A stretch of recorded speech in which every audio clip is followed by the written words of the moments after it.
पुत्र, अब पूर्ण लगन से तुम्हें पंचाग्नि तप करना होगा। जाओ, शीघ्र स्नान करके आओ और भोग लगाकर पूजा करो और तप प्रारंभ करो। अच्छा माँ, किंतु मुझे बहुत थकान हो रही है माँ।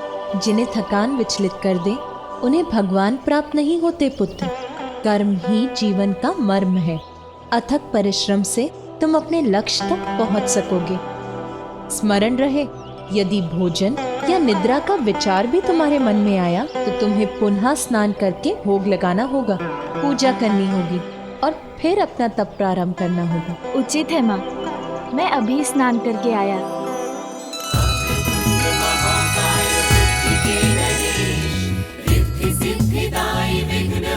श्री गणेश, सुमुख नाम प्रथम पूज्य देव तुम विशेष, रिद्धि सिद्धिदायी विघ्न हरता श्री गणेश। माँ के वचनों के पालन के लिए बालक विनायक प्रयास किए, निद्रा से लड़ आए करके स्नान, तप स्थल पे प्रयास रख के लगे ध्यान।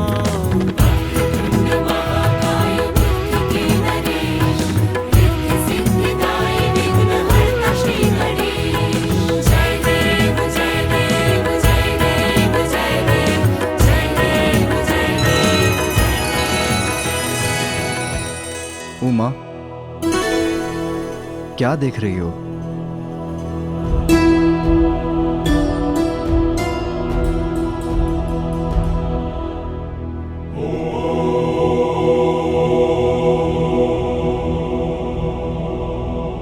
उमा, गजानन को बहुत कठिन साधना में डाल दिया तुमने। गौरी, ये तप तो तुमने मुझे पाने के लिए किया था। हाँ स्वामी, जब मेरे वर्षों की तपस्या के बाद भी आप अपने ध्यान से नहीं उठे, तब देवताओं ने आपके हृदय में मेरे प्रति प्रेम जगाने के लिए कामदेव को भेजा और उन्होंने आप पर बाण चला दिया, किंतु आपने अपने तीसरे नेत्र की अग्नि से उन्हें भस्म कर दिया।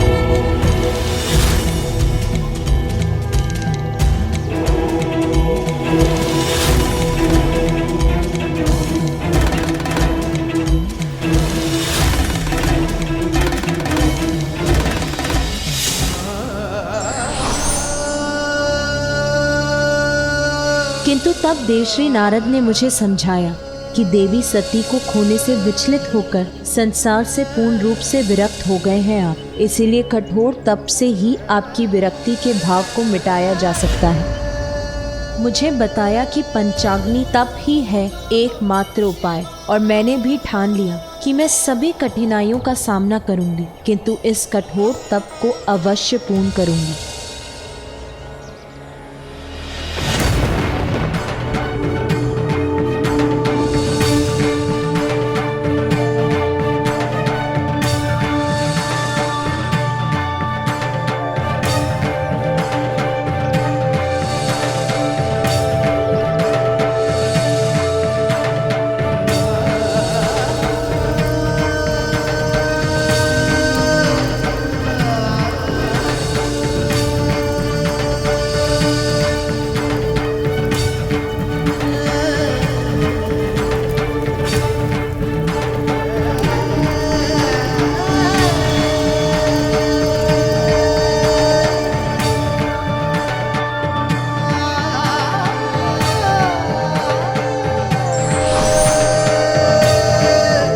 पार्वती,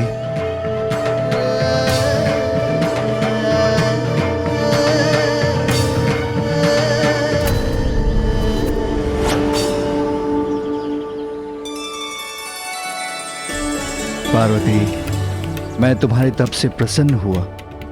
कहो, क्या इच्छा है तुम्हारी? मेरी इच्छा तो आपको पाने की है मेरे प्रभु, मेरे स्वामी। पार्वती, तुम्हारी इच्छा अवश्य पूर्ण होगी।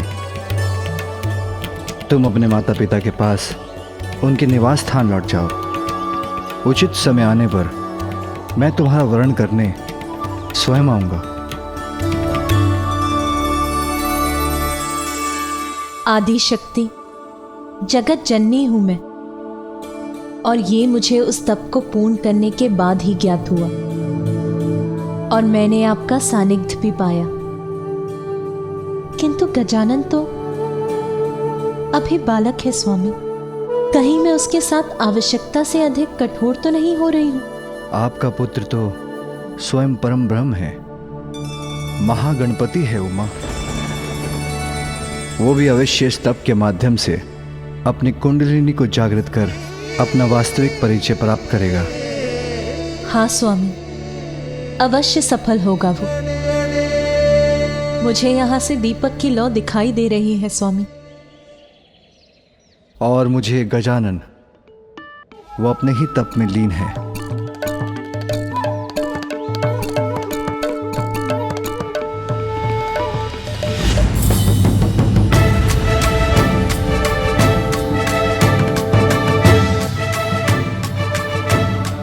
महादेव ने मुस्कुराकर ऐसा क्यों कहा कि गजानन तो अपने ही तप में लीन है?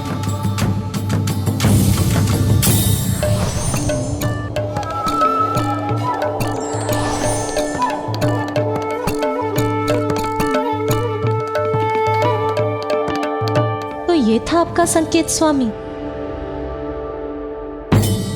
तप नहीं, वो तो निश्चिंता से फलार कर रहा है। कौन है ये शुक्राचार्य? असुरों के गुरु, ऋषि भृगु के पुत्र शुक्राचार्य, जिनकी प्रतिभा देखकर ऋषि अंगिरस ने उन्हें अपने शिष्य के रूप में स्वीकार किया और अपने पुत्र बृहस्पति के साथ उन्हें शिक्षा प्रदान की। किंतु जब देवता देवगुरु का चयन कर रहे थे तो अंगिरस ऋषि ने पक्षपात कर अपने पुत्र बृहस्पति को अधिक ज्ञानी सिद्ध कर दिया और उन्हें देवगुरु के पद पे स्थापित करवा दिया।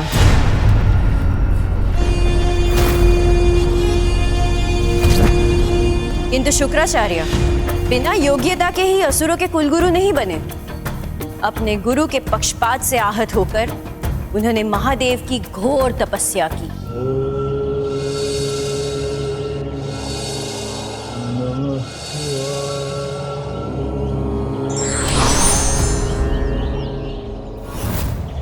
मैं तुम्हें मृत संजीवनी प्राप्त करने का वरदान देता हूँ। जब महादेव के वरदान स्वरूप उन्होंने मृत संजीवनी विद्या प्राप्त कर अपने आप को और भी योग्य बना दिया,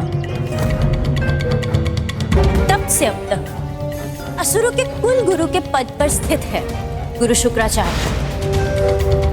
अनेकों बार देवताओं के साथ युद्ध में मृत असुरों को पुनर्जीवित किया है उन्होंने। विजय प्राप्ति हेतु असुरों का मार्गदर्शन किया है उन्होंने। इसलिए आप भी गुरु शुक्राचार्य की शरण में जाइए असुर सम्राट, और उनके सुझाव पर ही अपने आगे की योजना बनाइए।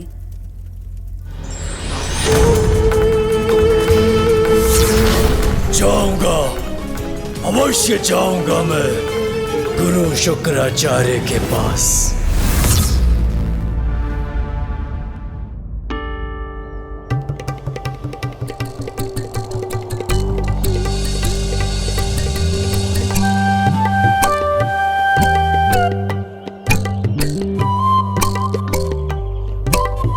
ये परछाई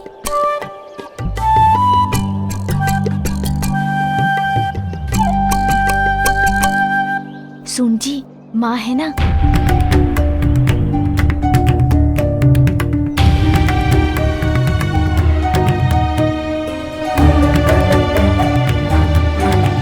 क्या हुआ गजानन, तुम अपने तप से क्यों उठ गए?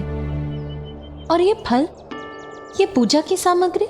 मैं तो साधना ही कर रहा था माँ, फिर मुझे भूख लगने लगी तो मुझसे रहा नहीं गया। किंतु आप चिंता मत कीजिए माँ, भोजन करने के बाद मैं पुनः स्नान कर अपनी साधना प्रारंभ करूँगा। आप निश्चिंत रहिए माँ, मैं पूर्ण कर लूँगा अपनी साधना। पुत्र, बात के लिए छोड़ा हुआ कार्य कभी पूर्ण नहीं होता। लक्ष्य प्राप्ति के लिए तो अनेक चुनौतियों से संघर्ष कर उन पर विजय पानी होती है पुत्र। उसके बिना कभी सफलता प्राप्त नहीं होगी। और चुनौतियां तो कठिनाइयों का रूप लेकर ही प्रस्तुत होती हैं। कठोर साधना से साध कर ही उन्हें सरल बनाया जा सकता है पुत्र। क्या तुम शक्ति संपन्न नहीं होना चाहते पुत्र? अपनी शक्ति को पहचानो गजानन, उसको साध कर अपने वश में करो। पूर्ण निष्ठा से वो साधना करो गजानन जिसके लिए माता ने तुम्हें प्रेरित किया है। होना चाहता हूँ माँ। भैया ने भी मुझसे कहा था मुझे अपनी शक्ति को पहचानना होगा। उसके लिए तो तुम्हें ये कठिन तप करना ही होगा पुत्र, क्योंकि सफलता कभी सुगम नहीं होती। उचित है माँ, अब कुछ भी हो जाए मैं अपने तप से नहीं डिगूंगा।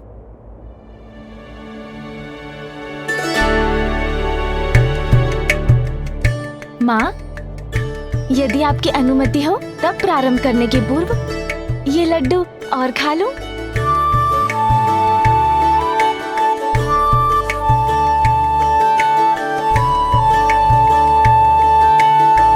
पुत्र, तुम्हारे समक्ष दो मार्ग हैं।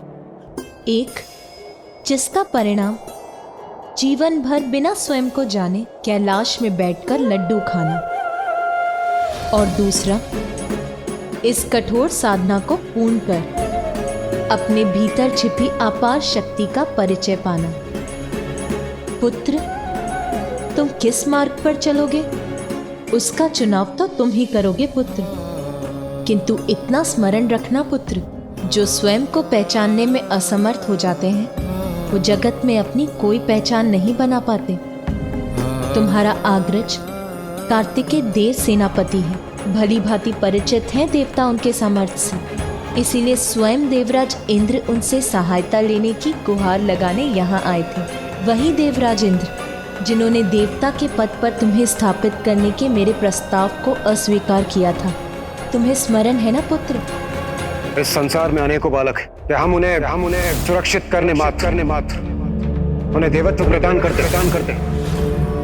मैं जानती हूँ पुत्र, तुम्हारे भीतर असंख्य दिव्य शक्तियां जागृत होने की प्रतीक्षा कर रही हैं। इसीलिए मैंने देवराज इंद्र को चुनौती देकर तुम्हें देवपद ही नहीं देवताओं में भी प्रथम पूज्य बनाने का प्रण लिया है। महादेव की अर्धांगिनी सभी के समक्ष ये प्रण लेती हूँ कि मैं अपने पुत्र को इतना योग्य बनाऊंगी कि वो अपने कर्म से देवता ही नहीं बनेगा, अपितु आप सभी देवता उसकी पूजा करेंगे। मुझे तुम पर विश्वास है पुत्र, किंतु यदि तुम भी चाहते हो कि मेरा प्रण सत्य हो, यदि तुम चाहते हो कि सर्वसमर्थ बन निर्भय होकर संसार में सत सम्मान जी सको और अन्य जीवों के साथ स्वयं देवराज इंद्र और अन्य देवता भी तुम्हारा सम्मान करें, तो तुम्हें साधना कर अपनी शक्ति को पहचानना ही होगा पुत्र। मेरे पुत्र हो गजानन, तो मेरा मान रखो। तुम्हें सर्वशक्तिमान बनाने के मेरे प्रण को पूरा करो, ये मेरी इच्छा है। किंतु अब सफलता का या सरलता का कौन सा मार्ग चुनोगे तुम? ये निर्णय तो तुम ही को लेना है गजानन।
पुत्र गजानन,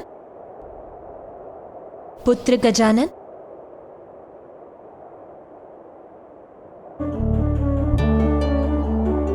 पुत्र गजानन,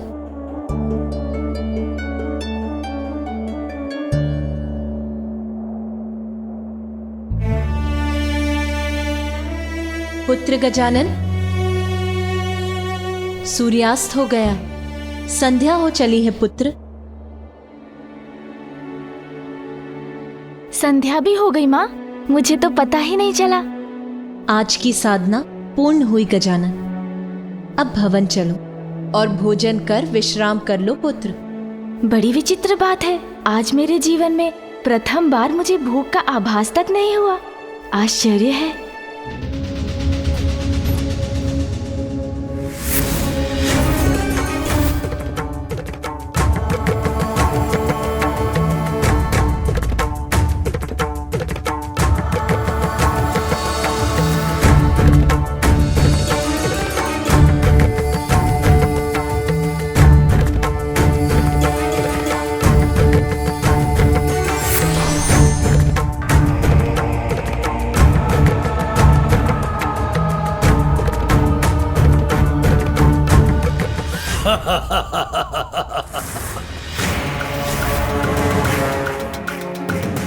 ये मूर्ख सिंदूरा हंस क्यों रहा है?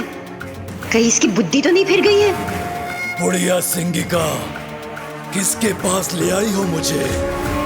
ये है वो महान गुरु, ये सहायता करेंगे मेरी। ये बुढ़ा जिसके पास मात्र एक ही नेत्र की दृष्टि है, वो भला असुर सम्राट सिंदूरा की सहायता कैसे करेगा? असुर सम्राट दृष्टि पर नहीं, बुद्धि पर ध्यान दीजिए और इनके ध्यान से उठने के पूर्व ही इनकी मन और बुद्धि को अपने वश में कर लीजिए।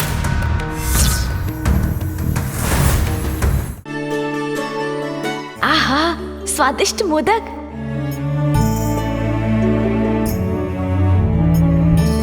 नहीं माँ। क्या हुआ पुत्र, तुमने मुझे और मोदक रखने से क्यों रोक दिया? क्योंकि अब मैं कम भोजन करूंगा। अधिक खाने से निद्रा और आलसपन का प्रभाव बढ़ता है।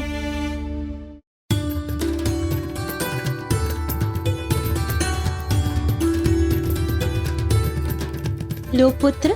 बस बस माँ, इतना अधिक नहीं।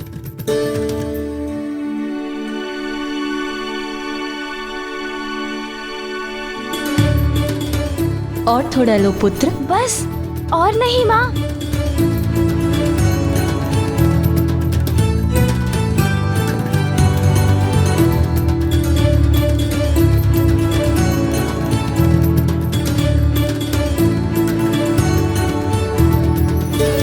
पुत्र गजानन, भोजन हो गया तुम्हारा? हाँ नानी माँ, हो गया। तो चलो, सोने से पूर्व मैं तुम्हें एक अच्छी सी कथा सुना देती हूँ, जिससे तुम्हारी थकान भी मिट जाएगी और तुम्हें निद्रा पड़ जाएगी।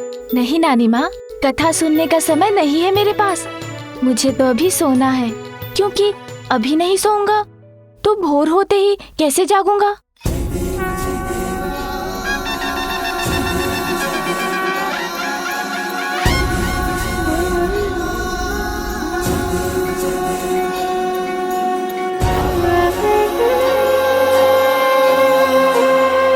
ये तो परिश्रम के बाद की मीठी निद्रा है पुत्र। अब तुम विश्राम कर लो, क्योंकि तुम्हारा तप तो और कठिन होने जा रहा है। महान आचार्य है ये, किंतु हठी है। अपनी बुद्धि के अनुसार ही सब कुछ करते हैं ये, और केवल उसी पर कृपा करते हैं जो इनकी बात सुनता है और मानता है। और मैं तो अपने पिता ब्रह्मदेव की भी बात नहीं मानता हूँ। ये मेरी बात माने और मुझे उचित सुझाव दे, इसलिए मैं इनकी बुद्धि को अपने वश में कर लेता हूँ।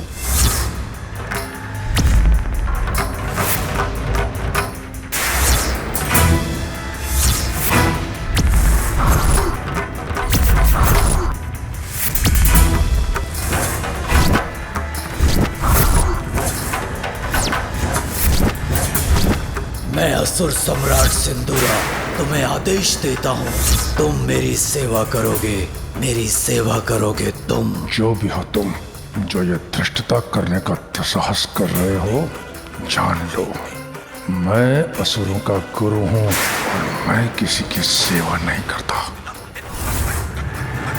क्या हुआ? उनका मन आपके वश में हुआ कि नहीं? इस बुढ़िया ने कुछ नहीं सुना, अर्थात मेरे मन में प्रवेश कर मुझसे बात की इन्होंने।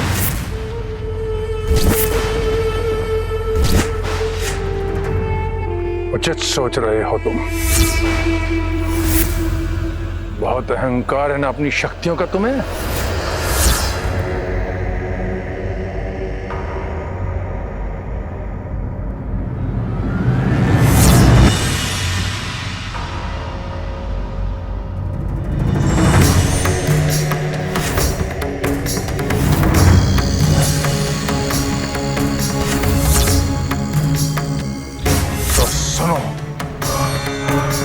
मैं तुम्हें श्राप देता हूं। जिस शक्ति का तुम्हें इतना अहंकार है, वो तब तुम्हारे लिए व्यर्थ हो जाएंगी जब तुम्हें उनकी सबसे अत्यधिक आवश्यकता होगी।